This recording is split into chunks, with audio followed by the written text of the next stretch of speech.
Hi అండి. ఇంకొక simple snack రెసిపీతో మళ్ళీ మీ ముందుకైతే వచ్చేసానండి. వీడియో పూర్తిగా చూసి మీరు ఒకసారి ట్రై చేయండి.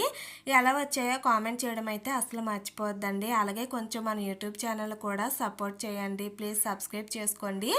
నేనైతే ఒక కప్పు మైదాలోకి కొంచెం వాముని, సాల్ట్‌ని వేసుకొని ఒకసారి రెండిటిని కలిపేసుకోవాలండి. తర్వాత కొంచెం వాటర్ని అయితే యాడ్ చేసుకుంటూ ఇలా చపాతీ ముద్దలాగా అయితే కలిపి 10 నిమిషాలు పక్కన పెట్టేసుకోండి.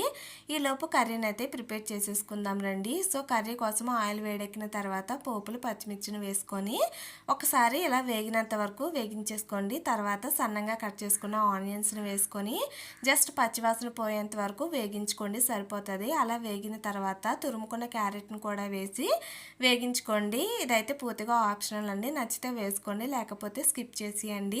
అది కూడా వేగింది కదండి, ఉడికించి పెట్టుకున్న బంగాళాదుంప పేస్ట్ను కూడా వేసి తగినంత సాల్ట్, కారాన్ని కూడా వేసుకోండి. అలాగే 1 టీ స్పూన్ ధనియాల పొడి, 1 టీ స్పూను గరం మసాలాను కూడా వేసి కొంచెం అంత నిమ్మరసాన్ని కూడా వేసేసుకొని ఇలా సిమ్లోనే కర్రీని అయితే 2 నిమిషాల పాటు కలుపుకుంటూ ఫ్రై చేసేసుకోండి. ఇలా ఉడికిన తర్వాత స్టవ్ ఆఫ్ చేసేసుకోండి. దీన్ని పక్కన పెట్టేసుకోండి. ఇప్పుడు మనం ముందుగా పిండిని అయితే కలిపెట్టుకున్నాం కదండి, సో దాన్ని ఇలా చపాతీలాగా అయితే ఒత్తేసుకోండి. తర్వాత ఇలా నేను స్క్వేర్ టైప్లోనైతే ఎడ్జెస్ మొత్తము కట్ చేసేసుకుంటున్నానండి. ఇలా స్క్వేర్ టైప్లోనైతే తీసుకున్నాను. ఇప్పుడు మధ్యకల్లా ఇలా 4 భాగాలుగా కట్ చేసుకుంటున్నానండి. చిన్న పీసెస్గా వచ్చేలాగైతే 4 భాగాలుగా కట్ చేసుకుంటున్నాను. ఇలా 4 భాగాలుగా కట్ చేసుకున్న తర్వాత ఒక్కొక్క లేయర్ని అయితే తీసుకొని కొంచెం పిండిని అయితే పైన అప్లై చేసుకొని దానిపైన ఇంకొక లేయర్ని మళ్ళీ వేసుకొని దానిపైన మళ్ళీ పిండిని అయితే అప్లై చేసుకుంటున్నానండి.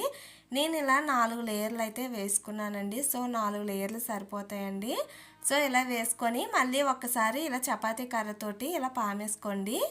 ఇలా చేసుకుంటే మనకి ఇది పొరలుగా చాలా బాగా వస్తుందండి వేగిన తర్వాత మధ్యలోనే ఇలా కర్రీని అయితే పెట్టేసుకొని కలిపి పెట్టుకున్న మైదాని ఇలా అప్లై చేసేసుకొని వీడియోలో చూపిస్తున్న విధంగా ఇలా ఫోల్డ్ చేసేసుకోండి, ఇలా మడిచేసుకోండి. సో ఇలా మడుచుకుంటే మన సమోసా రెడీ అయిపోతుంది. తర్వాత వేడిగా మరుగుతున్న ఆయిల్ అన్నది పూర్తిగా సిమ్లోనే పెట్టేసుకొని ఇలా 2 పక్కల మంచి గోల్డెన్ కలర్ వచ్చేంత వరకు వేగించుకోండి. సో అలా వేగించుకుంటే చాలా క్రిస్పీగా టేస్టీగా ఉంటాయండి. మన సమోసాలు అయితే ఆల్మోస్ట్ వేగిపోయాయి కదండి. సో మన సమోసాలు అయితే రెడీ అయిపోయాయండి. చాలా టేస్టీగా ఉంటాయి. వేడివేడిగా ఉన్నప్పుడు టమాటో కెచప్తో ఒకసారి ట్రై చేయండి. నచ్చితే మాత్రం ఇలాంటి సింప్లీ వీడియోస్ కోసం మన ఛానల్ అయితే సబ్స్క్రైబ్ చేసుకొని ఫాలో చేయడం అయితే మర్చిపోకండి. ప్లీజ్ సపోర్ట్ చేయండి. Thank you so much.